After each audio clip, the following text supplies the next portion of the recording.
Bayangkan saja, kalian menghabiskan 10 tahun hidup dalam peluh dan kesederhanaan. Kalian menjual mas kawin, mencuci pakaian orang lain, hingga mengabaikan rasa lapar hanya agar suami kalian bisa membangun bisnis dari nol. Lalu, ketika rumah impian yang kalian desain sendiri itu berdiri megah, suami kalian membawa wanita lain ke ruang tamu dan berkata dengan tenang, "Dek, dia adalah separuh hargaku sekarang. Aku ingin dia menjadi istri kedua di rumah yang sudah kamu bangun ini." Bagaimana rasanya? Sesak? Hancur? Mari ikuti perjalananku. Dari saat semua ini hanya sebatas mimpi indah, hingga menjadi mimpi buruk yang paling nyata. Assalamualaikum sahabat, selamat bergabung di channel Lika-Liku Kehidupan. Sebelum memulai cerita ini, tuliskan di kolom komentar dari kota mana sahabat menonton video ini. Dan mari bersama untuk like, komen, share, dan subscribe. Semoga sahabat yang menonton dan mendukung channel ini dengan memberikan like, komen, dan share selalu diberikan kesehatan, rezeki yang melimpah, dan dibukakan pintu surga selebar-lebarnya. Serta mari kita tuliskan sholawat di komentar agar kelak kita mendapatkan syafaat di akhirat nanti. Amin ya robbal alamin. Mari kita mulai ceritanya.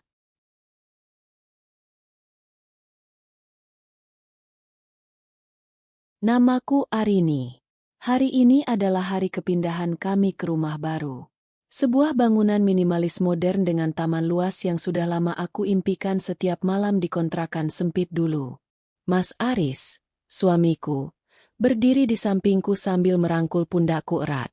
"Semua ini karena kamu, Rin," bisiknya lembut di telingaku. Suaranya terdengar begitu tulus. "Kalau bukan karena kegigihanmu menjual kalung pernikahan kita dulu untuk modal pertama, aku tidak akan mungkin menjadi CEO seperti sekarang. Terima kasih sudah bertahan di sisiku saat aku bukan siapa-siapa." Aku tersenyum lebar, menyandarkan kepalaku di bahunya yang kokoh. Rasanya segala lelah selama 10 tahun ini terbayar tuntas. Aku ingat betul bagaimana kami dulu tinggal di kontrakan kecil yang bocor setiap kali hujan turun. Aku ingat bagaimana kami hanya mampu membeli satu bungkus mie instan untuk dimakan berdua, saling menyuapi dengan penuh tawa. Saat itu, Mas Aris adalah sosok pria paling setia yang pernah ku kenal. Ia selalu menggenggam tanganku yang kasar karena detergen dan berjanji, "Rin, suatu saat aku akan membelikanmu istana. Aku tidak akan membiarkan tanganmu lecet lagi karena bekerja keras. Sabar ya, sayang." Dan hari ini, janji itu terwujud. Rumah ini sangat indah. Wangi cat baru dan furnitur mewah memenuhi setiap sudut ruangan. Anak-anak kami berlarian dengan ceria di halaman rumput yang hijau. Semuanya terasa begitu sempurna. Terlalu sempurna, hingga aku lupa bahwa badai seringkali datang justru saat langit sedang biru-birunya. Aku tidak pernah menyangka bahwa di balik senyum bangga dan pelukan hangat Mas Aris hari ini, ada sebuah rahasia besar yang sedang ia simpan rapat-rapat. Sebuah rahasia yang akan membuat fondasi rumah mewah ini runtuh seketika sebelum sempat aku nikmati. Saat aku sedang merapikan baju di kamar utama yang luas, ponsel Mas Aris yang tertinggal di atas meja nakas tiba-tiba bergetar. Sebuah notifikasi pesan muncul di layar yang tidak terkunci, menghancurkan seluruh duniaku dalam satu kedipan mata. "Sayang, bagaimana rumah baru kita? Apakah dia suka kamarnya? Jangan lupa, besok jadwal kita fitting baju untuk akad minggu depan. Yah, aku tidak sabar menjadi bagian dari rumah itu." Jantungku seakan berhenti berdetak. Nafasku tercekat di tenggorokan. Siapa dia yang dimaksud? Dan akad apa yang akan dilangsungkan minggu depan di saat kami baru saja merayakan keberhasilan ini? Jantungku seakan berhenti berdetak saat menatap layar ponsel itu. Jemariku gemetar hebat hingga hampir menjatuhkan gawai mahal milik Mas Aris ke lantai marmer yang dingin. "Fitting baju? Akad minggu depan." Kalimat itu terus berputar-putar di kepalaku seperti kaset rusak yang menyakitkan. Aku merasa dunia yang baru saja kubangun dengan cucuran keringat dan air mata tiba-tiba runtuh ketika tepat di bawah kakiku. Aku mencoba menarik napas dalam-dalam, berusaha menenangkan badai yang mulai berkecamuk di dada. Mungkin ini salah sambung, bisikku lirih, mencoba membohongi nuraniku sendiri. Namun, nama pengirim di layar itu tidak bisa berdusta. Rania, sekretaris. Begitu nama yang tertera. Sosok wanita muda yang selama ini aku percayai untuk membantu urusan kantor Mas Aris. Suara langkah kaki mendekat dari arah pintu kamar. Cepat-cepat aku meletakkan ponsel itu kembali ke tempatnya semula. Berpura-pura sibuk merapikan tumpukan spray sutra yang baru saja kami beli. Mas Aris masuk dengan senyum yang masih sama. Senyum yang dulu selalu menjadi obat lelahku. Tapi kini terlihat seperti topeng yang sangat mengerikan. Loh, kok wajahmu pucat, Rin? Kamu kelelahan ya pindahan hari ini? Tanyanya lembut sembari memegang pundakku. Sentuhannya yang biasanya menghangatkan, kini terasa seperti es yang membekukan darahku. Aku menatap matanya dalam-dalam, mencari setitik saja rasa bersalah di sana. Mas, suaraku serak, hampir tidak keluar. Tadi ada pesan masuk di ponselmu. Dari Rania. Seketika, binar di mata Mas Aris meredup. Ia terdiam selama beberapa detik yang terasa seperti selamanya. Tangannya perlahan terlepas dari pundakku. Ia tidak membantah, tidak tertawa, dan tidak pula terlihat kaget. Ia justru berjalan menuju nakas, mengambil ponselnya, dan menarik napas panjang seolah-olah ia sudah menyiapkan momen ini sejak lama. Sepertinya memang sudah waktunya kamu tahu, Rin. Jawabnya dengan suara yang mendadak berubah dingin dan datar, tanpa ada nada penyesalan sedikit pun. Aku terperangah. Jawaban itu lebih menyakitkan daripada tamparan fisik manapun. Apa maksudmu, Mas? Tahu soal apa? Soal akad yang dia sebutkan? Soal rumah ini yang dia sebut sebagai rumah kita? Teriakanku mulai pecah. Tak mampu lagi membendung sesak yang menghimpit paru-paru. Mas Aris berbalik, menatapku dengan tatapan yang sangat asing. Rania adalah orang yang menemaniku lembur saat kamu sibuk di rumah. Dia yang mengerti ambisiku saat kamu hanya memikirkan urusan dapur. Bisnis ini berkembang pesat karena saran-sarannya. Aku merasa dia pantas mendapatkan bagian dari keberhasilanku. Air mataku jatuh tanpa permisi. Bagian dari keberhasilanmu? Mas. Aku yang menjual satu-satunya peninggalan ibuku untuk modalmu. Aku yang tidak membeli baju baru selama bertahun-tahun agar kamu bisa punya kantor yang layak. Sekarang, setelah semua ada, kamu bilang dia yang lebih mengertimu. Mas Aris melangkah mendekat, namun bukan untuk memelukku. Ia justru berkata dengan nada yang sangat tenang. Aku tidak berniat menceraikanmu, Rin. Kamu tetap ibu dari anak-anakku. Tapi minggu depan, aku akan menikahinya. Aku ingin dia tinggal di sini, bersama kita, di rumah ini. Kamu harus belajar menerimanya kalau kamu ingin tetap menikmati fasilitas mewah ini. Kalimat itu seperti petir yang menyambar di siang bolong. Dia memintaku berbagi rumah yang kubangun dengan air mata. Dengan wanita yang baru saja datang saat meja makan kami sudah penuh dengan hidangan lezat. Aku terpaku di tepi tempat tidur, memandangi sosok di depanku yang tiba-tiba terasa seperti orang asing yang sangat jahat. Mas Aris tidak sedikit pun menunjukkan wajah memelas. Ia justru merapikan kerah kemejanya di depan cermin besar yang bingkainya aku sendiri yang memilih dengan penuh cinta sebulan lalu. Mas, kamu sadar apa yang kamu ucapkan? Suaraku bergetar, menahan sesak yang seolah menyumbat seluruh jalan napas. Rumah ini, setiap jengkal tanahnya, setiap warna cat di dindingnya, adalah hasil dari kita berhemat selama bertahun-tahun. Aku yang menggambar sketsa ruang tamu itu agar kamu bisa menjamu kolega dengan bangga. Dan sekarang, kamu ingin membawa wanita lain untuk tidur di bawah atap yang sama denganku. Mas Aris berbalik, menatapku dengan tatapan dingin yang belum pernah kulihat sebelumnya. Rin, jangan dramatis. Zaman sudah berubah. Aku sudah sukses, dan seorang pria sukses butuh pendamping yang bisa mengimbangi pergaulan bisnisnya di luar sana. Rania itu cerdas. Dia mengerti strategi pemasaran. Dia yang menemaniku saat aku hampir bangkrut tahun lalu karena salah investasi. Kamu hanya tahu cara mengurus rumah dan anak-anak. Air mataku jatuh semakin deras. Namun kali ini bukan hanya karena sedih, melainkan karena rasa tidak percaya yang amat dalam. Hanya tahu mengurus rumah? Mas, siapa yang bangun jam 3 pagi untuk membuat pesanan catering demi menambal kekurangan gaji karyawanmu dulu? Siapa yang merawatmu saat kamu jatuh sakit karena stres memikirkan utang bank? Aku melakukannya karena aku percaya kita adalah satu tim. Itu dulu, Rin. Sekarang timku sudah lebih besar, dan Rania adalah bagian terpenting di dalamnya. Jawabnya dengan nada yang sangat menyakitkan. Ia melangkah keluar kamar, namun berhenti sejenak di ambang pintu tanpa menoleh padaku. Jangan buat keributan. Anak-anak sedang senang di bawah. Aku tidak mau mereka tahu kalau ibunya tidak bisa bersyukur atas kemewahan yang sudah kuberikan ini. Pikirkan baik-baik, atau kamu tahu sendiri konsekuensinya. Aku jatuh terduduk di lantai, memeluk lututku sendiri di tengah kemewahan yang mendadak terasa hambar.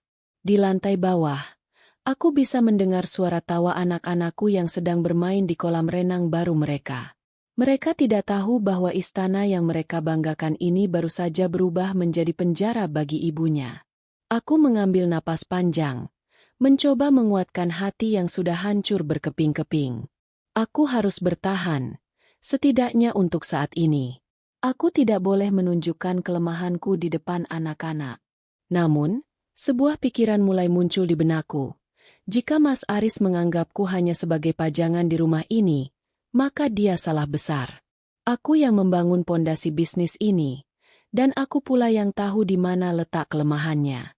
Malam itu, saat Mas Aris sudah terlelap dengan tenang seolah tidak terjadi apa-apa, aku berjalan menuju ruang kerja pribadinya di lantai 2. Tanganku meraba laci meja kerjanya yang terkunci.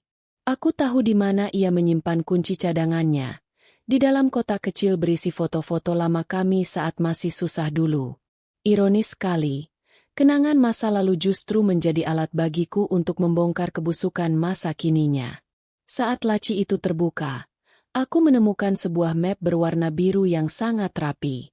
Di dalamnya bukan hanya dokumen perusahaan, melainkan sebuah surat perjanjian pranikah yang sudah ditandatangani oleh Mas Aris dan Rania. Mataku terbelalak saat membaca poin demi poin di sana. Bukan hanya soal pernikahan, tapi ada aset perusahaan yang secara perlahan mulai dipindahkan atas nama wanita itu melalui skema bonus saham yang sangat licik. Jantungku berdegup kencang, tanganku dingin sedingin es saat menyadari bahwa rumah yang sedang kupijaki ini, istana yang kubangun dengan tetesan keringat selama 10 tahun, ternyata secara hukum sudah tidak lagi sepenuhnya menjadi milik kami. Mas Aris telah menjaminkan sertifikat rumah ini untuk modal ekspansi perusahaan baru yang direkturnya adalah Rania. Tega kamu, Mas. Kamu benar-benar ingin membuangku setelah aku membantumu mendaki sampai ke puncak ini. Bisikku lirih, nyaris tak terdengar di tengah sunyinya ruang kerja yang mewah itu. Aku merasa seperti orang asing di rumahku sendiri, dikelilingi oleh barang-barang mahal yang ternyata adalah jebakan untuk mengusirku secara perlahan. Baru saja aku hendak menutup kembali map biru itu. Suara derit pintu yang terbuka membuatku membeku. Cahaya lampu dari koridor masuk ke dalam ruangan, membentuk bayangan panjang seorang pria yang sangat kukenal. Mas Aris berdiri di sana, masih mengenakan piyama sutranya, menatapku dengan sorot mata yang tidak lagi mengandung kehangatan sedikit pun. Sedang apa kamu di sini, Arini? Suaranya rendah, namun penuh penekanan yang mengancam. Ia melangkah masuk, menutup pintu dengan pelan namun terdengar seperti dentuman keras di telingaku. Aku tidak suka ada orang yang menyentuh dokumen pribadiku, sekalipun itu istriku sendiri. Aku berdiri tegak, mencoba menyembunyikan getaran di tanganku dengan memegang pinggiran meja. Dokumen pribadi? Ini dokumen pengkhianatan. Mas, kamu menjaminkan rumah ini untuk perusahaan atas nama Rania? Rumah tempat anak-anakmu tidur? Kamu sudah gila. Mas Aris tertawa sinis. Sebuah tawa yang membuat bulu kuduku berdiri. Ia berjalan mendekat hingga jarak kami hanya beberapa senti. Itu namanya strategi bisnis. Sayang, kamu tidak akan mengerti. Rania butuh modal untuk mengelola cabang baru, dan sebagai calon suaminya, aku wajib mendukungnya. Kalau bisnis itu sukses, kita semua juga yang untung. Kita. Atau hanya kalian berdua? Balasku sengit. Kamu mempertaruhkan segalanya demi wanita yang baru kamu kenal 2 tahun. Bagaimana kalau bisnis itu gagal? Kita akan kehilangan tempat tinggal.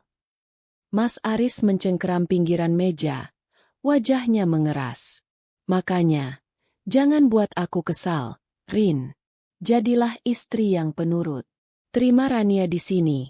Layani dia dengan baik. Dan jangan pernah coba-coba mencampuri urusan kantor lagi. Kalau kamu berani membocorkan ini atau membuat keributan yang merusak citra perusahaanku, aku pastikan besok pagi surat pengosongan rumah ini sudah ada di depan matamu.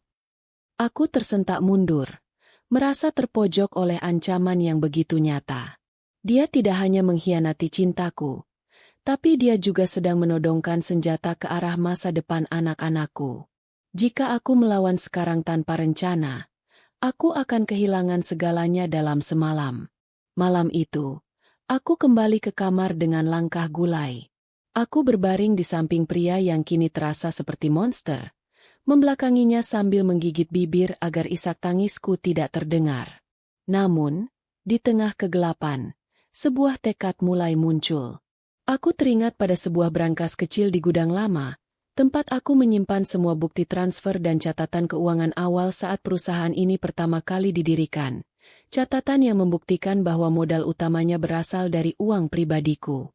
Esok paginya, saat aku sedang menyiapkan sarapan dengan perasaan hancur, sebuah mobil mewah berhenti di depan gerbang. Seorang wanita turun dengan kacamata hitam dan senyum kemenangan yang sangat menyakitkan.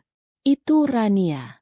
Dia datang bukan untuk bertamu, melainkan membawa beberapa koper besar seolah-olah dia sudah siap untuk mengambil alih posisiku di rumah ini mulai hari ini. Aku berdiri membeku di ambang pintu kayu jati yang megah, menatap pemandangan yang menghancurkan seluruh harga diriku sebagai seorang istri sah. Wanita itu melangkah dengan anggun, sepatu hak tingginya berdentum di lantai marmer yang aku sendiri yang memilih warnanya agar selaras dengan ketenangan hati, ketenangan yang kini telah sirna. Selamat pagi, Mbak Arini. Sapanya dengan suara yang dibuat semanis madu, namun matanya memancarkan kilat kemenangan yang tak bisa disembunyikan. Ia melepas kacamata hitamnya, menatap sekeliling ruang tamu dengan pandangan menilai, seolah sedang memeriksa properti miliknya sendiri. Maaf ya kalau kedatanganku agak mendadak. Mas Aris bilang, lebih cepat lebih baik agar kita bisa saling beradaptasi sebelum hari besar itu tiba. Aku mengepalkan tangan di balik daster yang kukenakan, mencoba menahan gejolak amarah yang mendidih di dada. Mas Aris tidak bilang kalau kamu akan pindah secepat ini. Rania, ini masih rumahku, dan aku belum memberikan izin bagi siapapun untuk menginjakan kaki di sini dengan koper-koper itu. Rania tertawa kecil, suara tawa yang terdengar sangat merendahkan. Ia tidak menjawabku, melainkan menoleh ke arah tangga di mana Mas Aris baru saja turun dengan setelan jas rapinya. Mas, sepertinya Mbak Arini belum siap menyambutku. Apa aku harus pulang lagi? Rengeknya dengan nada manja yang membuatku mual. Mas Aris berjalan menghampiri Rania, mengabaikan keberadaanku yang berdiri hanya beberapa langkah dari mereka. Ia justru mengambil salah satu koper Rania dan memberikannya kepada asisten rumah tangga kami. Jangan bicara begitu, Rania. Ini juga rumahmu sekarang. Arini hanya perlu waktu untuk menyesuaikan diri. Ia kemudian menoleh padaku. Tatapannya tajam dan penuh peringatan. Rin, tolong siapkan kamar tamu di lantai atas. Rania akan tinggal di sana untuk sementara. Jangan buat malu di depan calon anggota keluarga baru kita. Ingat apa yang kukatakan semalam. Jangan memancing amarahku jika kamu masih ingin melihat anak-anak tumbuh di lingkungan yang nyaman ini. Ancaman itu lagi. Anak-anak adalah titik lemahku. Dan Mas Aris tahu persis bagaimana cara menekannya hingga aku tak berdaya. Aku hanya bisa terdiam, menyaksikan suamiku sendiri menggandeng wanita lain masuk ke dalam jantung pertahananku. Sepanjang hari itu, rumah yang dulunya adalah tempat paling damai bagiku, berubah menjadi medan perang dingin yang mencekam. Rania mulai bertingkah seolah dia adalah nyonya rumah yang baru. Ia memerintah asisten rumah tangga untuk mengubah tata letak bunga, mengkritik masakanku yang katanya terlalu banyak penyedap rasa, hingga berani masuk ke ruang kerjaku untuk membuang beberapa dokumen lama yang ia anggap sampah. Padahal itu adalah catatan penting awal mula bisnis kami. Puncaknya terjadi sore itu, saat anak-anak pulang sekolah. Mereka menatap bingung pada sosok asing yang duduk dengan santai di sofa kesayangan mereka sambil meminum teh dari cangkir koleksi pribadiku. Rania tersenyum pada mereka. Sebuah senyum yang terasa sangat palsu. "Hai anak-anak pintar. Mulai hari ini panggil aku Tante Rania ya. Tante akan tinggal di sini untuk menemani ayah bekerja," ucapnya dengan nada riang yang dibuat-buat. Putra sulungku, Dimas, menatapku dengan wajah penuh tanya. "Ibu, kenapa tante ini ada di sini? Kenapa bajunya banyak sekali di atas?" Aku tidak sanggup menjawab. Lidahku keluh. Namun di saat aku hampir menyerah pada air mata, aku melihat Rania dengan sengaja menyentuh album foto keluarga kami di meja dan menggesernya hingga jatuh ke lantai. Kaca bingkainya retak, tepat di atas wajahku dalam foto pernikahan kami 10 tahun lalu. Simbol kehancuran itu terpampang nyata di depan mataku. Saat itulah aku menyadari, jika aku terus diam, bukan hanya posisiku yang hilang, tapi mental anak-anakku juga akan hancur. Aku harus bergerak. Tapi aku butuh bukti yang lebih kuat dari sekadar rasa sakit hati. Aku butuh cara untuk menjerat mereka kembali ke dalam lubang yang mereka gali sendiri. Saat kepingan kaca bingkai foto pernikahan kami berserakan di lantai, tepat di atas wajahku yang sedang tersenyum 10 tahun lalu, Rania hanya menutup mulutnya dengan tangan, berpura-pura terkejut. Namun sorot matanya berkilat penuh kepuasan yang tertahan.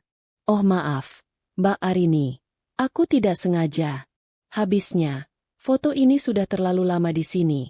Mungkin memang sudah waktunya diganti dengan yang lebih segar," ucapnya dengan nada meremehkan yang menusuk hingga ke jantung.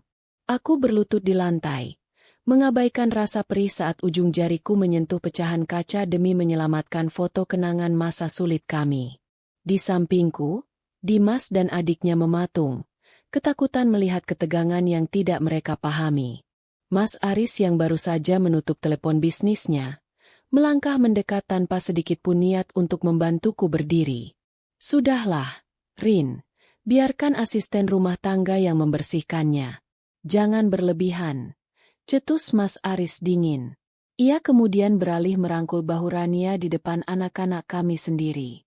"Rania benar, foto itu memang sudah kusam. Besok kita akan ambil foto keluarga baru. Tentu saja dengan Rania di dalamnya." Duniaku serasa berputar. "Foto keluarga baru?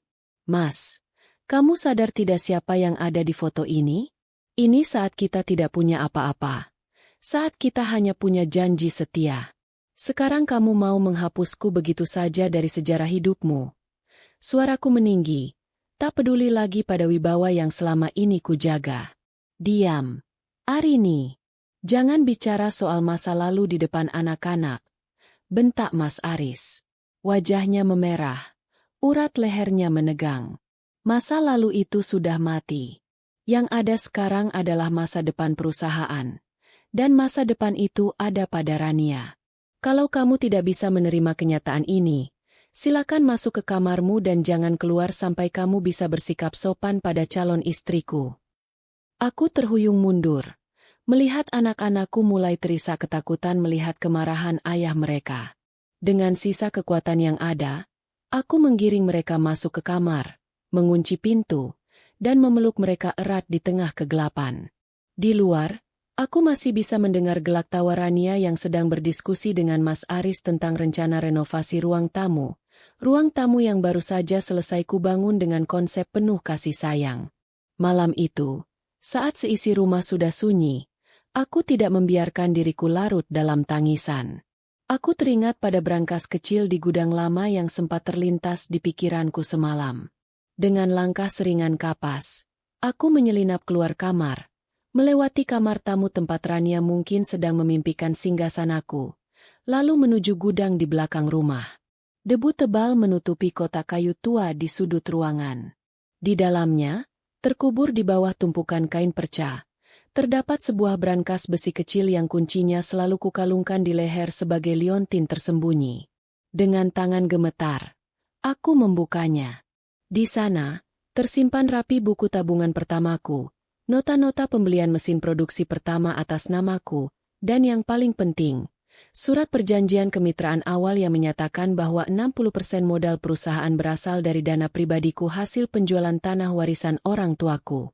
Mas Aris mungkin sudah lupa, atau sengaja ingin melupakan, bahwa secara de jure, akulah pemilik mayoritas saham sebelum ia mengubah struktur perusahaan secara sepihak saat aku sedang fokus membesarkan anak-anak.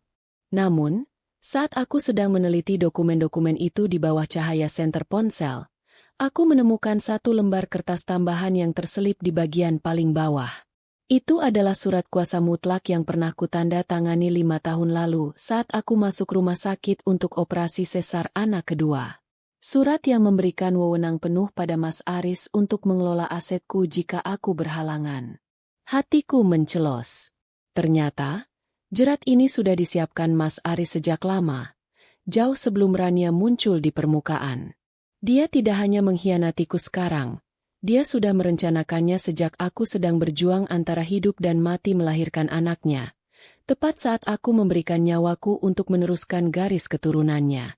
Aku jatuh terduduk di lantai gudang yang dingin, meraba lembaran surat kuasa mutlak itu dengan jemari yang gemetar hebat. Pengkhianatan ini bukan sekadar nafsu sesaat pada wanita muda, melainkan sebuah skenario matang untuk merampas seluruh jerih payahku demi ambisi pribadinya. Kamu pikir aku sudah mati saat itu, Mas?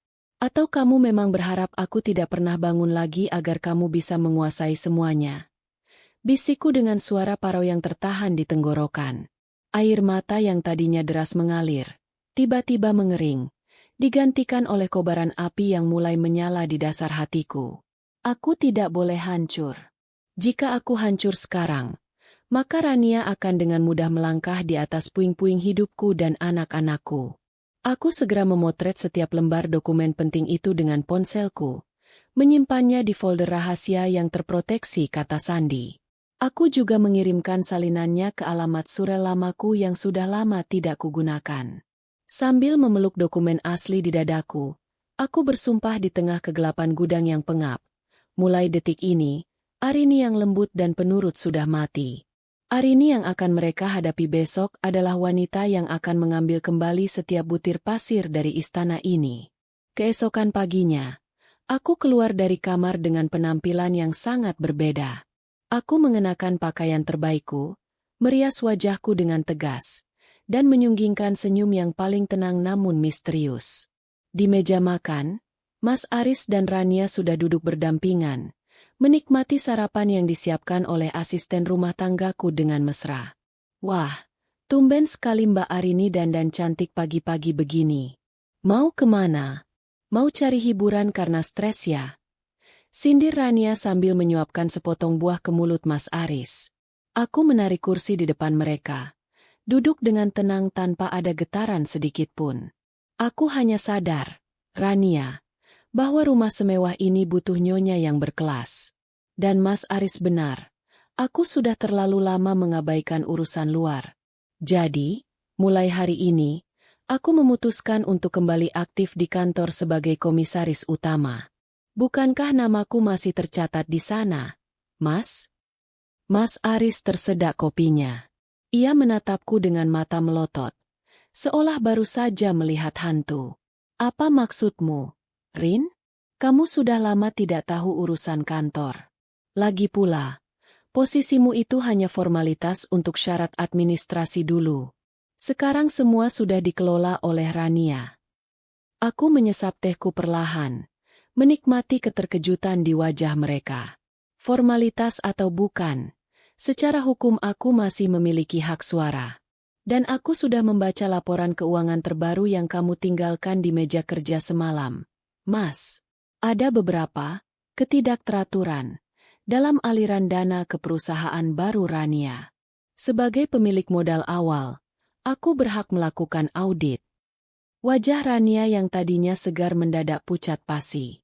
Ia melirik Mas Aris dengan gelisah. Mas, apa maksud Mbak Arini? Dia tidak boleh mencampuri urusan profesional kita. Tenanglah, Rania. Aku tidak akan mencampuri. Aku hanya akan memperbaiki. Balasku dengan nada dingin yang membuat suasana meja makan seketika membeku. Aku bangkit berdiri, menatap Mas Aris yang masih terpaku. Oh ya Mas, fitting baju untuk akad minggu depan tetap dilaksanakan, kan? Aku akan ikut. Sebagai istri pertama, aku harus memastikan calon maduku memakai gaun yang pantas untuk kelas keluarga kita. Sampai jumpa di butik. Aku melangkah pergi meninggalkan mereka dalam keheningan yang mencekam. Ini adalah langkah pertamaku untuk masuk kembali ke dalam lingkaran permainan mereka. Aku akan mengikuti arus mereka, berpura-pura menjadi istri yang mulai menerima kenyataan, sambil perlahan-lahan menggunting jaring-jaring yang telah mereka pasang untuk menjatuhkanku. Namun aku bisa merasakan tatapan tajam Mas Aris yang seolah ingin menembus punggungku. Di dalam mobil menuju butik langganan para sosialita, aku menggenggam ponselku erat-erat. Aku telah mengirimkan pesan singkat kepada pengacara lama keluarga kami, Pak Baskoro, pria yang dulu membantu pengurusan akta pendirian perusahaan saat Mas Aris masih sering memakai kemeja lusuh yang kukerjakan sendiri lubang kancingnya. Pak Baskoro, aku butuh salinan asli rapat umum pemegang saham 3 tahun terakhir. Ada yang tidak beres. Bisikku pelan saat sambungan telepon terhubung. Suaraku datar. Namun ada nada tegas yang belum pernah kudengar sebelumnya dari bibirku sendiri. Sesampainya di butik mewah itu, aku melihat Rania sudah berdiri di depan cermin besar, dikelilingi oleh kain brokat putih yang berkilauan. Ia tampak seperti ratu yang sedang bersiap naik tahta. Mas Aris berdiri di belakangnya, memegang pinggang wanita itu dengan bangga, seolah-olah aku hanyalah bayangan yang tak terlihat di sudut ruangan. Oh, Mbak Arini datang juga? Mas Aris bilang Mbak mau membantu memilihkan motifnya. Bagaimana menurut Mbak? Apa putih tulang ini cocok dengan kulitku yang masih kencang? Sindir Rania, menekankan kata, kencang, seolah ingin mengingatkanku bahwa usiaku sudah tidak lagi muda. Aku berjalan mendekat, menyentuh bahan kain itu dengan ujung jari. Putih itu melambangkan kesucian, Rania. Tapi di kelas sosial kita, yang terpenting bukan hanya warna, tapi nilainya. Sayangnya, kain ini dibeli dari dana operasional perusahaan yang seharusnya digunakan untuk membayar tunjangan karyawan bulan ini, bukan? Wajah Mas Aris seketika mengeras. Ia melangkah maju, menghalangi pandanganku pada Rania. Cukup, Arini. Jangan bawa urusan kantor ke sini. Kamu bilang mau membantu, tapi kenapa malah menyudutkan calon istriku? Aku menatap suamiku tepat di manik matanya. Aku tidak menyudutkan, Mas. Aku hanya mengingatkan bahwa sebagai komisaris, aku punya akses ke kartu kredit korporat yang baru saja digesek untuk gaun ini.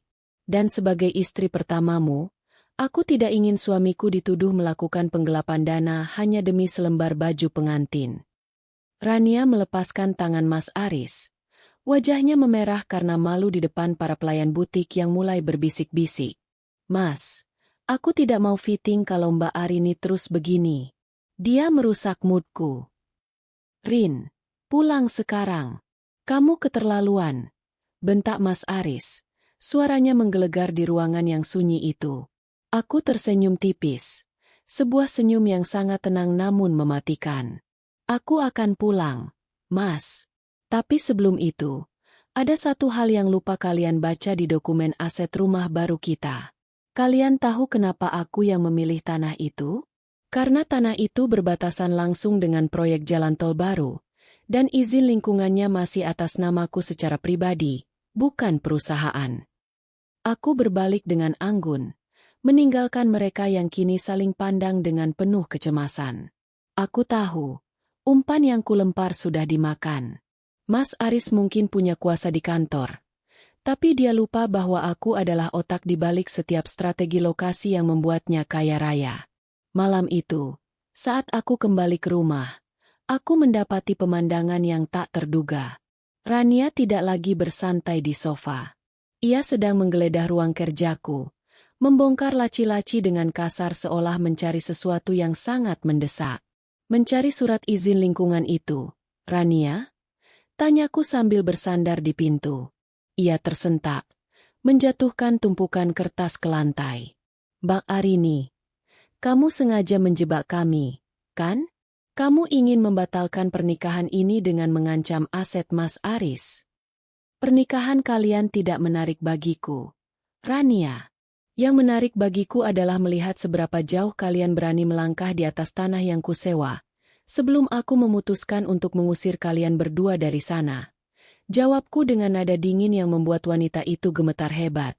Tangannya yang tadi lincah menggeledah kini mematung di antara tumpukan dokumen yang berantakan. Rania mencoba mengatur napasnya, mencoba mengembalikan raut wajah angkuhnya yang biasa, namun kilat ketakutan di matanya tidak bisa disembunyikan. Ia sadar, di rumah ini, ia bukan lagi pemegang kendali mutlak seperti yang ia bayangkan saat pertama kali melangkah masuk dengan koper-kopernya. Mbak, jangan gertak aku. Mas Aris bilang semua aset sudah aman. Kamu hanya istri rumah tangga yang tidak tahu apa-apa soal hukum properti. Teriaknya, suaranya melengking tinggi, mencoba menutupi kegugupannya sendiri. Aku melangkah masuk ruang kerja. Mendekatinya perlahan hingga aroma parfum mahalnya yang menyengat terasa menyesakkan. Aku memungut selembar kertas yang jatuh di dekat kakinya. Mas Aris memang ahli dalam bisnis, Rania. Tapi dia lupa bahwa 10 tahun lalu, akulah yang mengurus sengketa tanah ini sendirian saat dia sibuk mencari investor. Dia hanya menandatangani apa yang kusodorkan karena dia percaya padaku. Dan sekarang, kepercayaan itu adalah lubang kubur bagi rencana kalian. Tepat saat itu, Mas Aris muncul di ambang pintu dengan wajah yang basah oleh keringat. Nampaknya ia baru saja pulang dengan terburu-buru setelah mendengar laporan dari Rania lewat telepon. Ia menatap kekacauan di ruang kerja itu, lalu menatapku dengan tatapan yang sangat kompleks, antara amarah, curiga, dan sedikit rasa ngeri. Rin, apa yang kamu lakukan pada Rania? Dan apa maksudmu soal izin lingkungan itu di butik tadi? Tuntutnya dengan suara yang masih mencoba berwibawa, meski aku tahu batinnya sedang terguncang hebat. Aku berbalik, menyilangkan tangan di dada dengan tenang. Aku tidak melakukan apa-apa pada calon istrimu, Mas. Dia yang masuk ke ruanganku tanpa izin. Soal izin lingkungan itu? Sederhana saja. Proyek jalan tol di samping rumah ini membutuhkan akses jalan yang melewati tanah pribadiku. Jika aku tidak memberikan tanda tangan setuju sebagai pemilik lahan pembatas, rumah mewah ini tidak akan punya akses keluar masuk. Kalian akan tinggal di istana yang terisolasi. Mas Aris ternganga. Ia seolah baru tersadar dari mantra sihir Rania dan kembali diingatkan bahwa otak di balik kesuksesan finansialnya selama ini adalah wanita yang kini sedang ia hianati. Kamu sengaja menyimpan ini untuk mengancamku? Kamu ingin memeras suamimu sendiri? Aku tidak memerasmu, Mas. Aku hanya menjaga hakku. Kamu yang memulai permainan ini dengan membawa orang asing masuk ranjang dan rumah kita. Balasku tajam, suaraku tetap rendah namun setiap kata yang keluar terasa seperti sembilu. Sekarang pilihannya ada padamu. Teruskan rencana akad minggu depan, dan hadapi kenyataan bahwa aset terbesarmu akan macet total. Atau, kirim Rania keluar dari rumah ini malam ini juga. Rania seketika histeris. Ia memeluk lengan Mas Aris erat-erat. Air mata buayanya mulai tumpah membasahi jas mahal suamiku. Mas, jangan dengarkan dia. Dia cuma ingin memisahkan kita. Kamu bilang kamu mencintaiku lebih dari segalanya. Kamu bilang aku pembawa keberuntunganmu. Suasana ruangan itu menjadi sangat panas. Mas Aris menatap Rania, lalu menatapku. Dilema besar terpancar di wajahnya. Ia mencintai ambisinya. Ia mencintai kemudahan Rania. Tapi ia jauh lebih mencintai hartanya. Rin, tolong jangan begini. Kita bisa bicarakan ini baik-baik. Rania tidak perlu pergi. Dia bisa tinggal di paviliun belakang jika itu maumu. Mas Aris mulai menawar. Sebuah tanda bahwa benteng pertahanannya mulai retak. Aku tertawa sinis. Sebuah tawa yang paling menyakitkan yang pernah ku keluarkan. Paviliun? Kamu pikir aku sedang bernegosiasi soal tempat duduk di bioskop? Tidak, Mas. Pilihannya hanya satu. Dia pergi, atau rumah ini menjadi monumen kegagalanmu. Malam itu, Mas Aris tidak menjawab. Ia menarik Rania keluar dari ruang kerja, membawanya masuk ke kamar tamu dan mengunci pintu dari dalam. Aku berdiri sendirian di tengah ruangan yang berantakan, memandangi foto anak-anakku di atas meja. Aku tahu rintangan ini akan semakin berat, karena Mas Aris adalah pria yang licik. Dia tidak akan menyerah begitu saja. Dia pasti sedang menyiapkan serangan balik yang jauh lebih membahayakan posisiku sebagai ibu dari anak-anaknya. Benar saja, keesokan paginya, aku mendapati sebuah kejutan yang lebih mengerikan. Di depan gerbang rumah, berdiri dua orang pria berseragam yang mengaku sebagai pihak keamanan perusahaan. Mereka membawa surat perintah yang ditandatangani oleh Mas Aris, yang menyatakan bahwa mulai hari ini, aku dilarang keluar dari area rumah demi keamanan dan kesehatan mentalku. Aku menatap lembaran kertas itu dengan tangan yang mengepal kuat, merasakan aliran kemarahan yang kini bercampur dengan kengerian yang mendalam. Mas Aris benar-benar telah kehilangan akal sehatnya. Ia menggunakan kedok perhatian medis untuk memutus aksesku ke dunia luar, ke Pak Baskoro, dan ke ban tempat aku menyimpan bukti-bukti cadangan. Mas, apa-apaan ini? Kamu mau menyekap istri sahmu sendiri di rumah yang dia bangun? Teriakku ke arah ruang tengah, di mana Mas Aris sedang duduk tenang menyesap kopi, sementara Rania berdiri di sampingnya dengan senyum puas yang memuakkan. Mas Aris menoleh pelan. Tatapannya kosong seolah aku hanyalah gangguan kecil dalam jadwal paginya. Ini demi kebaikanmu, Rin. Akhir-akhir ini kamu terlalu emosional. Bicaramu melantur soal aset dan ancaman. Aku khawatir kamu depresi karena tekanan pekerjaan rumah tangga. Jadi, untuk sementara, biarkan para penjaga ini memastikan kamu tetap di dalam untuk beristirahat. Ponselmu juga akan disimpan oleh Rania. Rania melangkah maju, menjulurkan tangannya yang lentur dengan kuku-kuku yang dicat merah darah. Sini, Mbak. Biar aku yang pegang ponselnya. Mbak Arini tidak butuh radiasi, kan? Mbak butuh ketenangan agar tidak halusinasi lagi soal izin lingkungan itu. Ucapnya dengan nada mengejek yang membuatku ingin sekali melempar cangkir di tanganku. Aku mundur selangkah, menyembunyikan ponselku di balik saku daster. Jangan berani-berani menyentuhku, Rania. Mas, kamu tidak bisa melakukan ini. Aku masih punya hak asasi. Di rumah ini, hakmu adalah apa yang kuberikan, Arini. Potong Mas Aris dengan suara menggelegar yang membuat burung-burung di taman berterbangan. Ia bangkit, mendekatiku hingga bayangannya menutupi tubuhku. Kamu ingin main hukum? Silakan. Tapi ingat, semua akses komunikasi sudah kuputus. Anak-anak sudah kuantar ke rumah ibuku di luar kota tadi subuh. Jadi kamu tidak perlu khawatir soal mereka. Fokus saja pada kesembuhanmu. Jantungku mencelos mendengarnya. Anak-anak dibawa pergi tanpa pamit padaku? Itu adalah serangan paling telak yang pernah ia lancarkan. Aku merasa oksigen di sekitarku menipis. Tanpa anak-anak, aku kehilangan alasan terbesarku untuk tetap bersabar. Sepanjang hari itu, aku dikurung di dalam kamar utama. Para penjaga berdiri tegap di depan pintu dan di bawah balkon. Aku bisa mendengar tawa Rania dari lantai bawah. Ia mulai memerintah asisten rumah tangga untuk membuang semua barang-barang pribadiku yang tersisa di ruang tamu. Suara pecah belah terdengar berkali-kali. Mungkin itu koleksi keramik kesayanganku. Atau mungkin itu adalah hatiku yang kembali hancur berkeping-keping. Namun, di tengah keputusasaan itu, aku teringat sesuatu. Mas Aris mengira dia sudah mengambil segalanya. Tapi dia lupa pada satu teknologi kecil yang aku pasang di jam tangan pintarku. Jam itu masih melingkar di pergelangan tanganku, tersamar sebagai aksesori biasa. Jam yang memiliki fitur perekam suara dan pelacak lokasi yang terhubung langsung dengan komputer di ruang belajar Dimas. Satu-satunya tempat yang mungkin belum mereka periksa karena dianggap hanya berisi mainan. Malam itu, saat suasana rumah mulai sunyi, aku mendekati jendela balkon.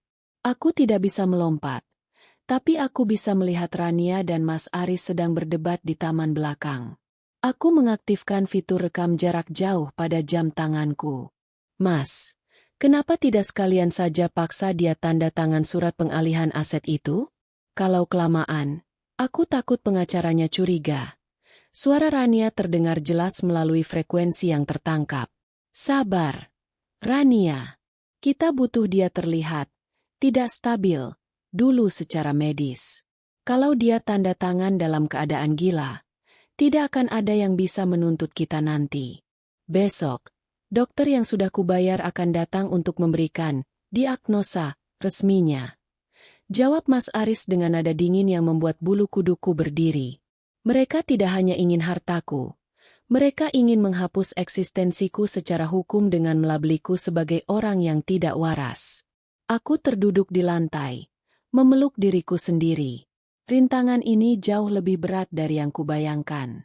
Aku sendirian, terkurung, dan esok pagi, sebuah vonis palsu akan menghancurkan hidupku selamanya. Aku harus menetapkan satu tujuan besar sekarang. Aku harus keluar dari rumah ini sebelum fajar menyingsing. Atau aku akan terjebak selamanya dalam kegelapan yang mereka ciptakan. Aku mulai mencari cara, melihat ke sekeliling kamar, mencari celah kecil apapun yang bisa membawaku pada kebebasan sebelum dokter suruhan Mas Aris datang menghancurkan masa depanku. Keringat dingin membasahi punggungku saat jarum jam di dinding terus berdetak, seolah mengejek setiap detik yang terbuang sia-sia dalam ketakutanku. Aku tahu, jika fajar menyingsing dan aku masih berada di sini, suntikan penenang atau diagnosa palsu itu akan mengunci nasibku selamanya di balik jeruji rumah sakit jiwa. Aku mencoba membuka pintu balkon, namun benar saja, dua orang pria berseragam berjaga di bawah dengan senter yang sesekali menyorot ke arah kamarku. Pintu utama dikunci dari luar, dan Mas Aris memegang kuncinya. Pikir, Arini, pikir. Bisikku pada diri sendiri sembari meremas jemari yang gemetar. Mataku tertuju pada lemari pakaian besar yang menempel di dinding. Lemari yang dulu kupesan khusus dengan desain yang menghubungkannya ke gudang penyimpanan koper di balik tembok melalui sebuah pintu rahasia kecil untuk memudahkan pembersihan. Dengan gerakan secepat kilat namun tanpa suara, aku mengosongkan rak bagian bawah. Aku meraba dinding kayu yang dingin hingga menemukan engsel tersembunyi yang pernah kubuat bersama tukang mebel langgananku. Klik. Pintu kecil itu terbuka. Aku merangkak masuk ke dalam lorong sempit yang pengap dan penuh debu, mengabaikan rasa sesak yang menghimpit dada. Di ujung lorong, aku keluar di gudang koper yang terletak tepat di atas garasi samping. Dari sana, ada jendela kecil yang biasa digunakan untuk sirkulasi udara. Aku melongo ke bawah. Jaraknya sekitar 3 meter dari tumpukan kantong sampah plastik yang belum diangkut. Tolong, lindungi hamba. Doaku dalam hati. Tanpa alas kaki, aku melompat. Bruk. Tubuhku mendarat di atas tumpukan plastik yang empuk namun berbau menyengat. Rasa sakit menjalar di pergelangan kakiku. Tapi aku tidak peduli. Aku segera berlari mengendap-endap menuju pagar belakang yang tanaman merambatnya sudah mulai lebat. Baru saja tanganku menyentuh gerbang kecil belakang. Lampu taman tiba-tiba menyala terang benderang. Berhenti di situ, Arini. Suara berat Mas Aris menggelegar dari arah balkon lantai 2. Rupanya sensor gerak yang ia pasang baru saja menangkap keberadaanku. Mas, kamu benar-benar keterlaluan. Teriakku sembari berusaha membuka gembok gerbang yang untungnya hanya dikunci dengan slot manual dari dalam. Tangkap dia. Jangan biarkan dia keluar dari pagar. Perintah Mas Aris kepada para penjaga. Aku melihat dua orang pria berlari kencang dari arah depan rumah menuju posisiku. Dengan sisa tenaga yang ada, aku menarik slot itu sekuat tenaga. Krek! Gerbang terbuka tepat saat ujung jari salah satu penjaga hampir menyentuh dasterku. Aku berlari ke jalan raya yang masih sepi. Kaki telanjangku menghantam aspal yang kasar dan dingin. Di kejauhan, aku melihat sebuah taksi yang sedang melaju perlahan. Aku melambaikan tangan dengan histeris. "Tolong, Pak, tolong!" Taksi itu berhenti tepat di depanku. Aku langsung masuk dan mengunci pintu dari dalam, tepat saat para penjaga Mas Aris mencapai pinggir jalan. "Jalan, Pak, cepat jalan ke kantor polisi terdekat," pintaku dengan napas memburu. Sopir taksi itu menatapku melalui spion dengan wajah cemas melihat penampilanku yang berantakan. "Ibu tidak apa-apa." "Tolong saja, Pak, nyawa saya taruhannya," jawabku lirih sembari memeluk jam tangan pintarku yang masih menyimpan rekaman rencana busuk mereka semalam. Namun, kegembiraanku hanya sesaat. Di belakang, aku melihat mobil SUV hitam milik Mas Aris mulai membuntuti dengan kecepatan tinggi. Ia tidak akan membiarkanku mencapai kantor polisi secepat itu. Mas Aris tahu, jika aku sampai membuat laporan, semua rencananya akan gagal total. Di tengah kepungan mobil yang mulai memojokkan taksi ini ke pinggir jalan tol yang sepi, aku menyadari satu hal. Aku tidak punya saksi, dan aku tidak punya dokumen asli yang tadi kutinggalkan di brankas karena terburu-buru. Semua usahaku malam ini sepertinya akan menemui jalan buntu saat SUV hitam milik Mas Aris memotong jalur taksi ini dengan kasar, menciptakan suara decitan ban yang memilukan di atas aspal jalan tol yang sunyi. Sopir taksi itu menginjak rem sekuat tenaga, membuat tubuhku terlempar ke depan hingga kepalaku membentur sandaran kursi. Di depan, Mas Aris turun dari mobil dengan wajah yang tidak lagi menampakkan sosok suami, melainkan seorang predator yang baru saja menyudutkan mangsanya. "Buka pintunya, Arini.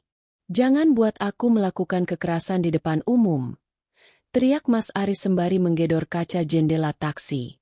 Ia menunjukkan sebuah map coklat ke arah sopir taksi yang tampak ketakutan. "Pak, perempuan ini pasien gangguan jiwa yang kabur dari pengawasan. Saya suaminya. Ini surat keterangan medisnya." Aku menggeleng histeris. Air mata mulai membanjiri pipiku yang kusam terkena debu gudang. "Bohong, Pak. Dia bohong. Dia ingin menguasai harta saya. Tolong jangan buka pintunya."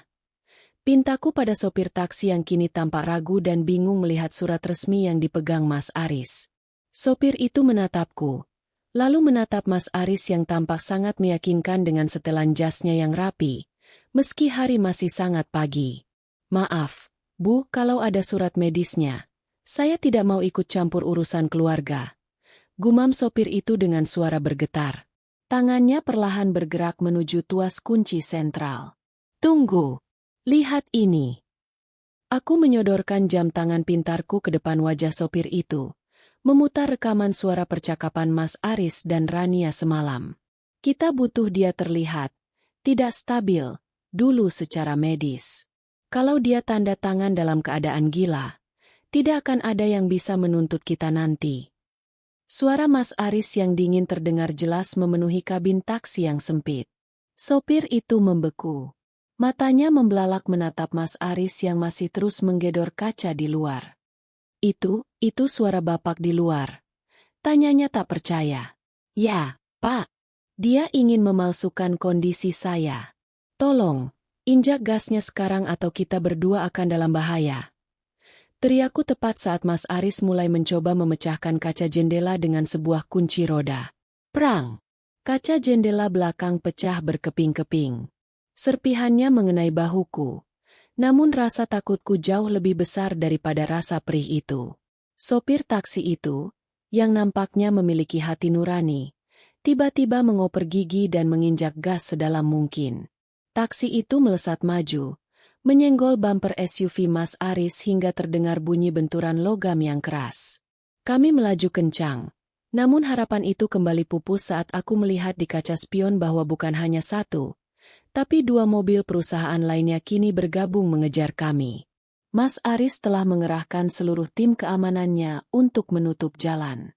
Aku terjepit di antara pengejaran maut ini tanpa tahu kemana harus bersembunyi.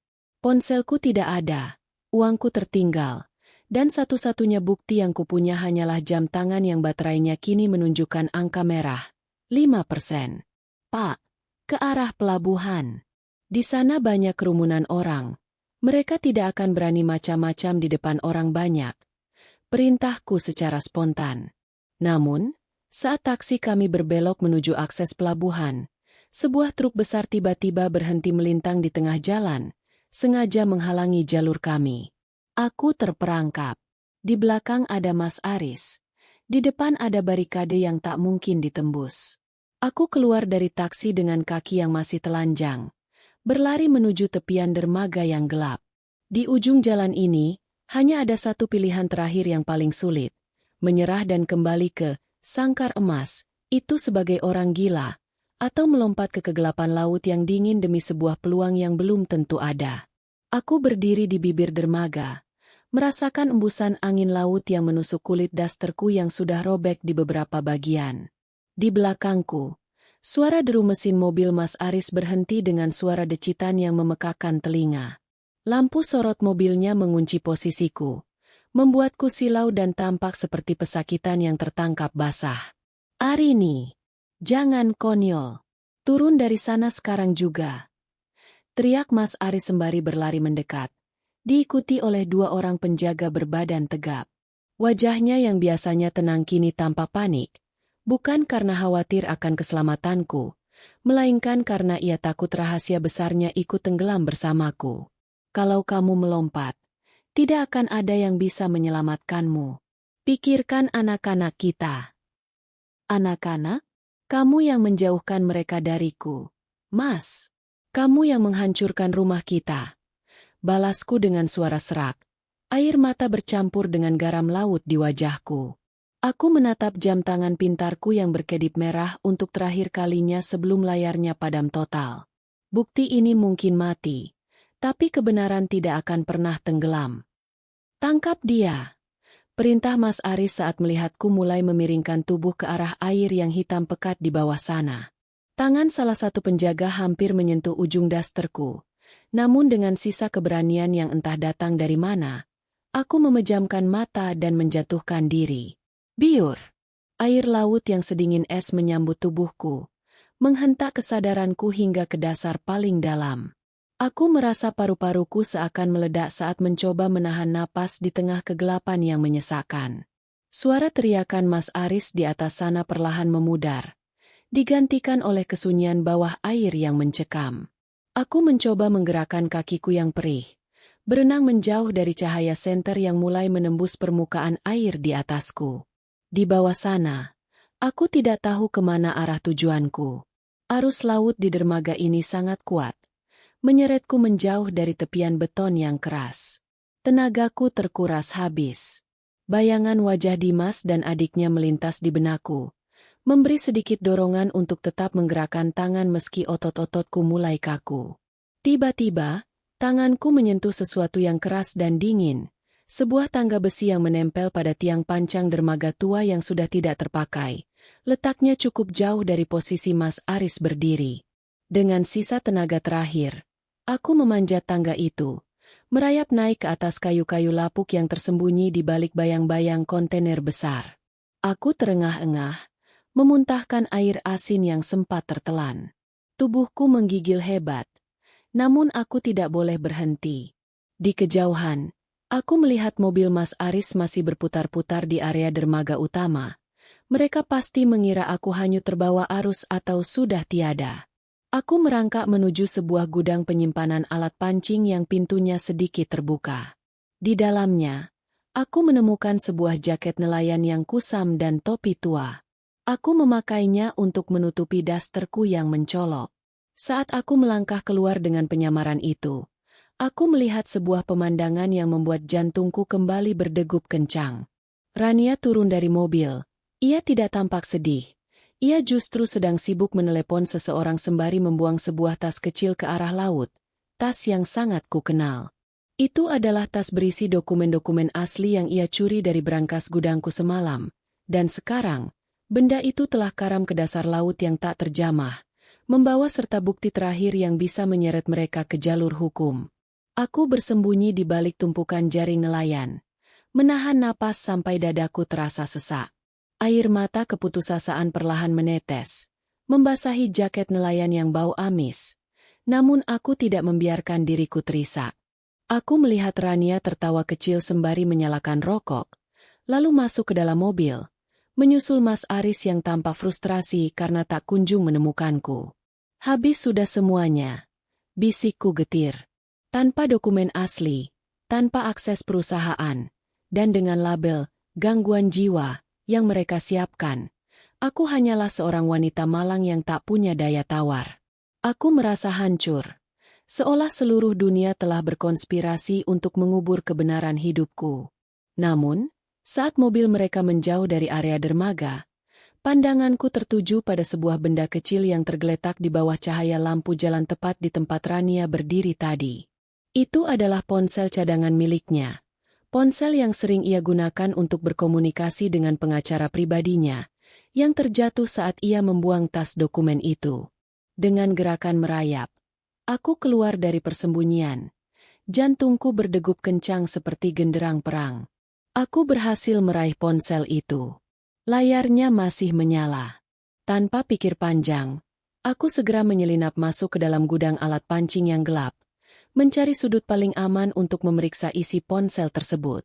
Jari-jariku gemetar hebat saat membuka galeri dan folder pesan. Di sana, bukan hanya percakapan tentang rencana penguasaan aset, tapi ada salinan digital dari semua dokumen yang baru saja dibuang Rania ke laut. Ternyata, dia melakukan backup untuk kepentingannya sendiri, sebuah bukti bahwa bahkan di antara pengkhianat pun, tidak ada kesetiaan yang mutlak. Mataku membelalak melihat sebuah video yang tersimpan di folder tersembunyi. Video itu menunjukkan percakapan Rania dengan seorang pria asing yang tidak lain adalah saingan bisnis utama Mas Aris. Mereka merencanakan sesuatu yang lebih besar. Rania berniat menjual seluruh data perusahaan, termasuk rahasia dagang yang kubangun bersama Mas Aris, kepada perusahaan kompetitor. Mas Aris tidak hanya dikhianati olehku, tapi dia juga sedang dipermainkan oleh wanita yang dia bela mati-matian. Aku tersenyum, sebuah senyum penuh ironi. Mas Aris mengira ia menang karena telah menyingkirkanku, namun dia tidak sadar bahwa dia baru saja melepaskan tameng terkuatnya dan membiarkan musuh yang sesungguhnya masuk ke jantung pertahanannya. Ponsel itu tiba-tiba bergetar. Sebuah notifikasi masuk. Transfer tahap pertama untuk data perusahaan sudah masuk ke rekening luar negerimu. Lanjutkan rencananya. Aku tertegun. Jadi ini bukan hanya soal mengusirku? Ini adalah penghancuran total bagi bisnis yang telah kuberikan nyawaku selama 10 tahun. Aku harus bertindak sekarang.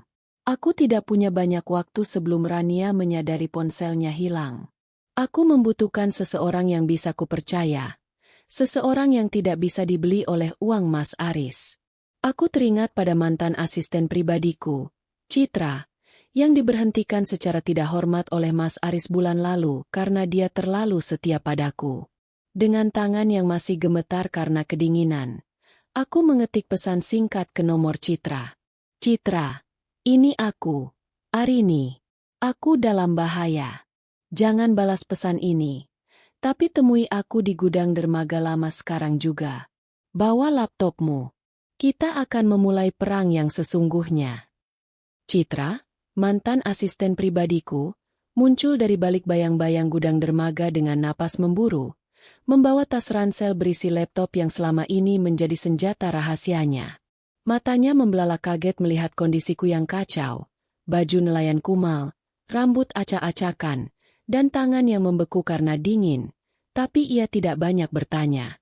Ia segera mengeluarkan laptop, menghubungkannya dengan ponsel milik Rania yang berhasil kucuri, dan mulai bekerja dengan jemari yang menari lincah di atas keyboard. Ibu, ini gila! Seru Citra dengan nada tertahan saat layar laptop mulai menampilkan isi dari ponsel tersebut. Data ini bukan hanya bukti pengalihan aset, Tapi ini adalah rencana besar untuk menjual seluruh teknologi inti perusahaan kita ke kompetitor. Pak Aris benar-benar tidak sadar kalau dia sedang dipeluk oleh ular berbisa. Aku menatap layar itu dengan mata yang terasa panas. Inilah pengkhianatan di atas pengkhianatan. Mas Aris begitu terobsesi menyingkirkanku, hingga dia tidak melihat bahwa wanita yang ia agungkan sedang merobohkan tiang penyangga hidupnya sendiri. Citra, berapa lama waktu yang kamu butuhkan untuk menyalin semua data ini ke cloud yang tidak bisa dilacak? 10 menit, Bu. Tapi kita harus cepat sebelum Rania menyadari ponselnya hilang dan mengaktifkan fitur remote WP. Jawab Citra dengan penuh konsentrasi. 10 menit itu terasa seperti 10 tahun. Di luar gudang, suara sirine polisi sayup-sayup terdengar, mungkin sedang berpatroli di area pelabuhan. Aku berdiri di dekat jendela, memantau keadaan sambil menenangkan detak jantungku yang masih bergemuruh. Aku tidak akan membiarkan hidupku berakhir di sini. Jika Mas Aris ingin membuangku, maka aku akan membiarkannya jatuh sendirian ke dalam lubang yang ia gali bersama wanita itu. Selesai, Bu. Semua sudah aman di server pribadi saya. Ujar Citra dengan napas lega. Aku mengambil napas panjang, menatap laptop itu sejenak sebelum membuat keputusan terbesar dalam hidupku. Aku tidak akan melaporkan ini ke polisi sekarang. Itu terlalu mudah untuk mereka. Aku akan memberikan Mas Aris kesempatan untuk melihat dengan mata kepalanya sendiri kehancuran dari apa yang ia sebut sebagai cinta sejatinya. Citra, jangan kirim data ini ke polisi dulu. Kirimkan satu salinan ke surel pribadi Mas Aris, dan satu lagi ke akun media sosial perusahaan. Perintahku dengan nada yang begitu dingin hingga Citra pun tersentak. Tapi, Bu, ini akan menghancurkan nama perusahaan juga. Bukankah Ibu sudah berjuang mati-matian untuk membangunnya? Tanya Citra ragu. Aku menggeleng pelan. Perusahaan ini hanya benda mati. Citra, aku sudah membangunnya sekali dari nol, dan aku bisa melakukannya lagi. Tapi kali ini, aku akan membangunnya di atas fondasi yang lebih kuat, tanpa parasit di dalamnya. Biarkan Mas Aris merasakan bagaimana rasanya kehilangan segalanya. Persis seperti saat dia mulai merangkak dari bawah dulu. Detik saat pesan itu terkirim, aku merasa beban berat yang menghimpit pundakku selama berbulan-bulan perlahan terangkat. Di layar laptop, kami bisa melihat notifikasi bahwa pesan telah dibaca. Tidak sampai 1 menit kemudian, ponsel Rania yang masih tersambung ke laptop berdering kencang. Itu panggilan dari Mas Aris. Aku membiarkan ponsel itu berdering terus-menerus, menikmati ketakutan yang pasti sedang mencekam mereka di sana. Permainan kucing dan tikus ini telah berakhir.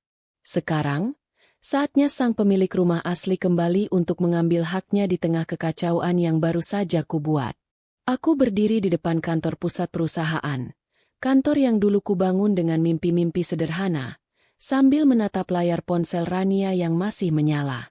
Citra tepat di sampingku, menyiapkan segala dokumen hukum yang kami butuhkan untuk pengambil alihan darurat.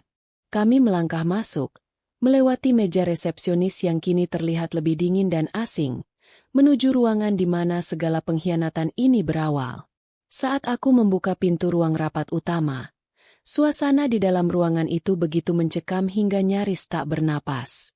Mas Aris terduduk lemas di kursi kerjanya dengan wajah sepucat kertas, menatap layar komputer yang menampilkan data-data rahasia perusahaan yang telah tersebar luas di seluruh departemen. Sementara di sudut ruangan, Rania berdiri gemetar. Air mata ketakutannya jatuh tak terbendung. Namun tak ada lagi sisa-sisa pesona yang bisa ia gunakan untuk melunakkan hati Mas Aris. Arini? Suara Mas Aris parau. Ia menatapku seolah-olah ia melihat arwah yang baru saja bangkit dari kubur. Ia bangkit berdiri, mencoba mendekat. Namun aku mengangkat tangan, menghentikan langkahnya tepat di tempat ia berdiri. Jangan mendekat, Mas, kataku datar. Suaraku menggema di ruang yang luas itu. Aku datang bukan sebagai istrimu yang penurut, melainkan sebagai pemegang saham mayoritas yang baru saja melihat betapa hancurnya bisnis yang telah kamu pertaruhkan demi wanita ini. Rania melangkah maju dengan terisak, mencoba meraih lengan Mas Aris, namun suamiku, pria yang kemarin bersumpah akan menikahinya, justru menepis tangan wanita itu dengan kasar. Diam kamu. Kamu yang menjanjikan kesuksesan, tapi sekarang kamu malah menjual perusahaan ini ke kompetitor. Teriak Mas Aris murka. Mas, aku bisa jelaskan. Arini yang memfitnahku. Teriak Rania balik. Namun wajahnya sudah tak bisa berbohong. Aku melangkah maju, meletakkan ponsel Rania yang berhasil kucuri di atas meja kayu mahoni itu. Tidak perlu ada yang dijelaskan lagi. Rania, semua bukti sudah ada di meja direksi, dan pengacara perusahaan sudah dalam perjalanan ke sini. Mas, kamu tahu persis, kan, apa konsekuensi hukum dari penggelapan dana dan kerja sama dengan pihak kompetitor untuk menghancurkan perusahaan sendiri? Mas Aris menundukkan kepala. Ia tampak hancur. Ambisi yang selama ini ia kejar justru menjadi jerat yang mencekik lehernya sendiri. Ia menatapku, mencari secercah belas kasihan di mataku. Namun yang ia temukan hanyalah ketegasan seorang wanita yang telah dipaksa dewasa oleh pengkhianatannya. Kamu mau menghancurkan aku, Rin? Tanyanya lirih. Aku tidak menghancurkanmu, Mas. Kamu yang menghancurkan dirimu sendiri saat kamu memutuskan untuk membuang orang yang paling tulus mendukungmu. Jawabku mantap. Aku menoleh ke arah security yang sudah berdiri di balik pintu. Tolong kawal wanita ini keluar dari gedung ini. Dan Mas, persiapkan dirimu. Kita akan menyelesaikan urusan rumah tangga kita di pengadilan, di mana semua aset yang kamu curi akan kembali ke tempat yang seharusnya. Aku berbalik meninggalkan ruangan itu, tanpa menoleh lagi. Suara teriakan Rania dan permohonan maaf Mas Aris yang menyesakkan tak lagi mampu menyentuh hatiku. Aku tahu, hari ini adalah babak terakhir dari penderitaanku, dan fajar kehidupan baru yang lebih indah sedang menungguku di luar sana, meski sisa-sisa reruntuhan hidup yang lama masih berserakan di sekitar kakiku. Keluar dari gedung itu, udara Jakarta yang panas terasa begitu segar di paru-paruku. Citra menungguku di dekat mobil. Matanya berkaca-kaca menatapku seolah ia tak percaya wanita yang ia dampingi selama berjam-jam ini berhasil membalikan keadaan dalam satu hentakan napas. Ibu, apa yang harus kita lakukan selanjutnya? Tanya Citra dengan suara lirih. Kita pulang ke rumah, Citra. Tapi bukan sebagai orang yang terusir. Jawabku tegas. Setibanya di rumah mewah itu, suasana yang tadinya penuh dengan aura intimidasi kini terasa hampa. Aku berjalan masuk dengan kepala tegak. Di ruang tamu, Mas Aris sudah ada di sana lebih dulu. Ia tidak lagi tampak seperti CEO yang angkuh, pundaknya merosot, rambutnya berantakan, dan ia hanya terduduk diam menatap lantai marmer yang dulu sering kami bersihkan bersama saat kami masih berjuang di kontrakan. Rania sudah pergi, entah kemana, meninggalkan semua koper dan ambisinya yang kini telah hancur lebur di tangan hukum. Semuanya sudah selesai, Rin. Bisik Mas Aris tanpa menoleh ke arahku. Rekening perusahaan sudah dibekukan. Para pemegang saham menuntut pertanggungjawaban. Dan Rania sudah hilang membawa sebagian uang pribadiku.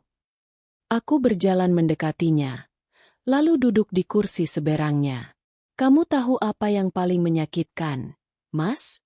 Bukan kehilangan harta ini. Tapi kehilangan waktu 10 tahun yang kita habiskan untuk membangun kepercayaan.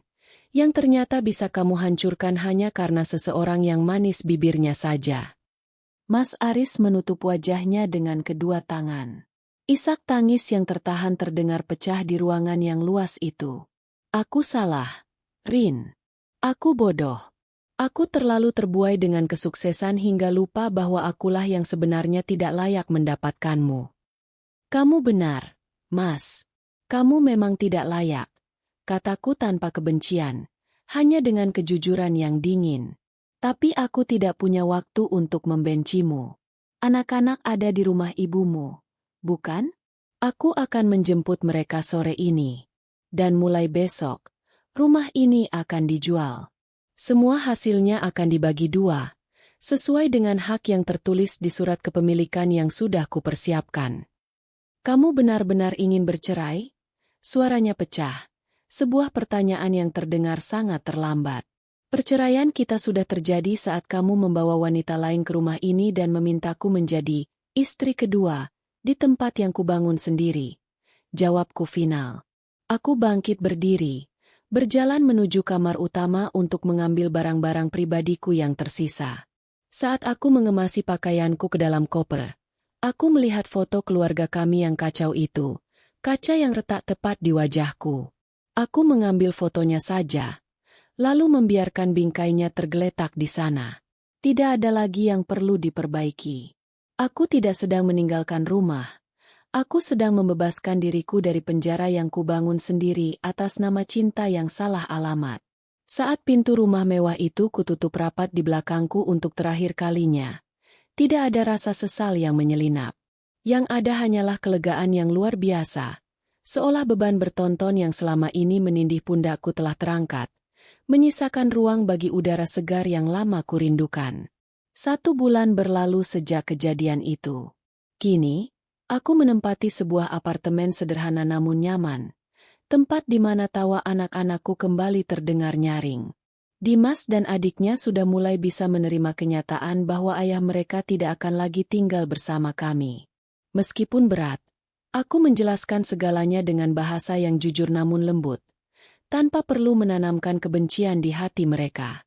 Aku ingin mereka tumbuh menjadi pribadi yang kuat, yang tahu bahwa harga diri seorang manusia tidak diukur dari kemewahan, melainkan dari integritas dan ketulusan.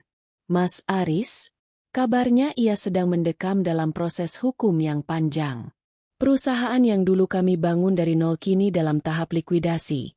Sementara Rania menghilang tanpa jejak, membawa lari sisa uang yang ia curi, sebuah akhir yang ironis bagi wanita yang sangat terobsesi dengan harta.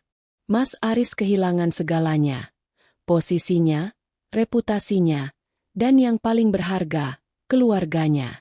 Suatu sore, aku duduk di balkon apartemen sambil menyesap teh hangat, menatap matahari terbenam yang membiaskan warna jingga di langit. Citra menghubungiku melalui telepon.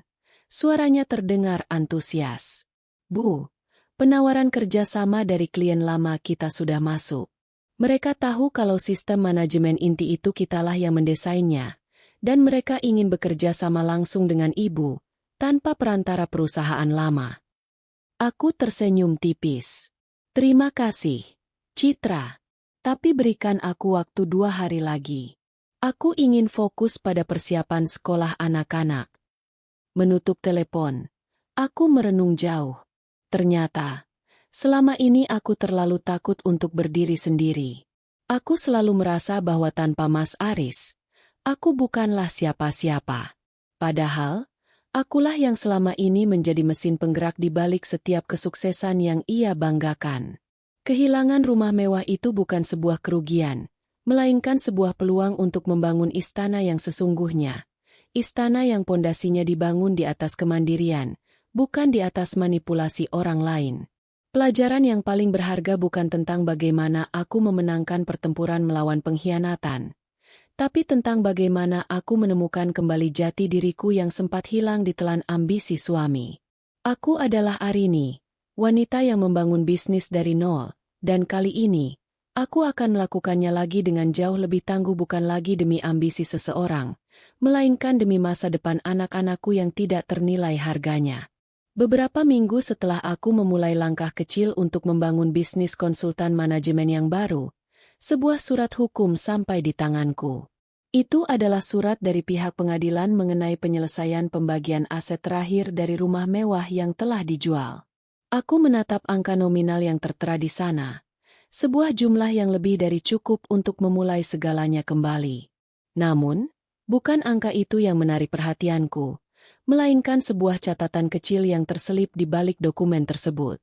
Tulisan tangan Mas Aris, bergetar dan tampak penuh penyesalan. Rin, aku tahu maaf saja tidak cukup.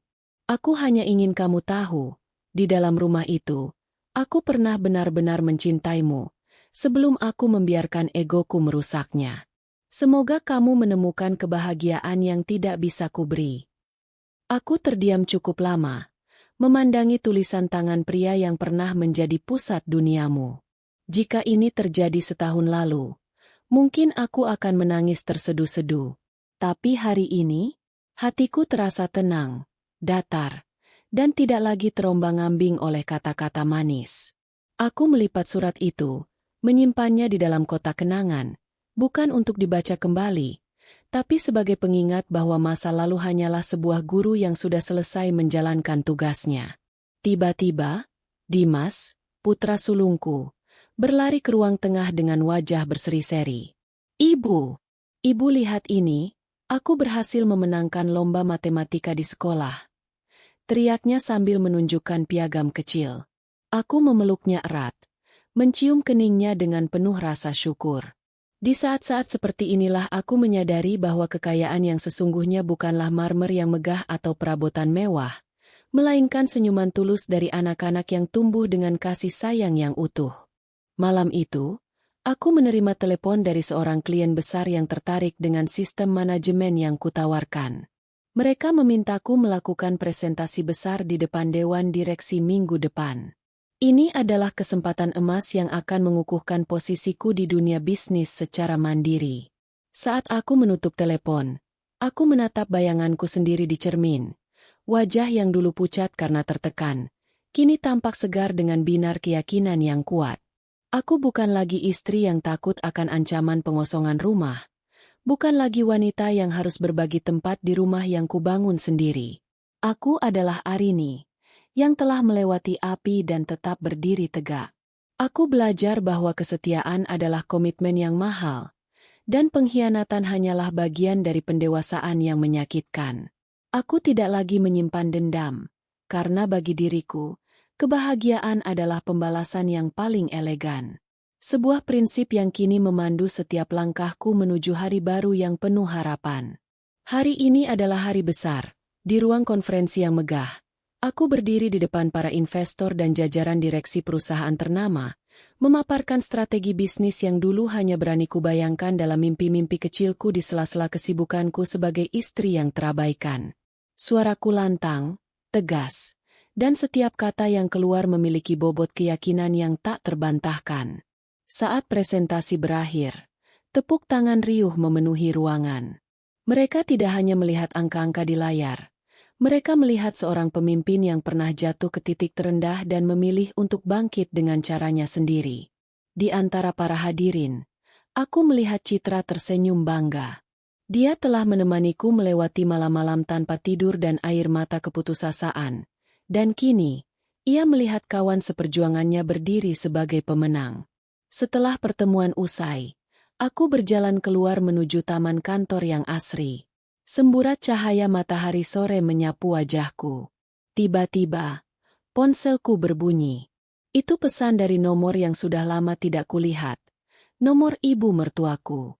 Rin, Aris ingin bertemu sebelum ia dipindahkan ke rumah tahanan pusat. Dia bilang tidak akan meminta kembali. Hanya ingin melihat cucu-cucunya untuk terakhir kali sebagai seorang ayah. Apa boleh? Aku terdiam cukup lama, menatap layar ponsel dengan pikiran yang jernih.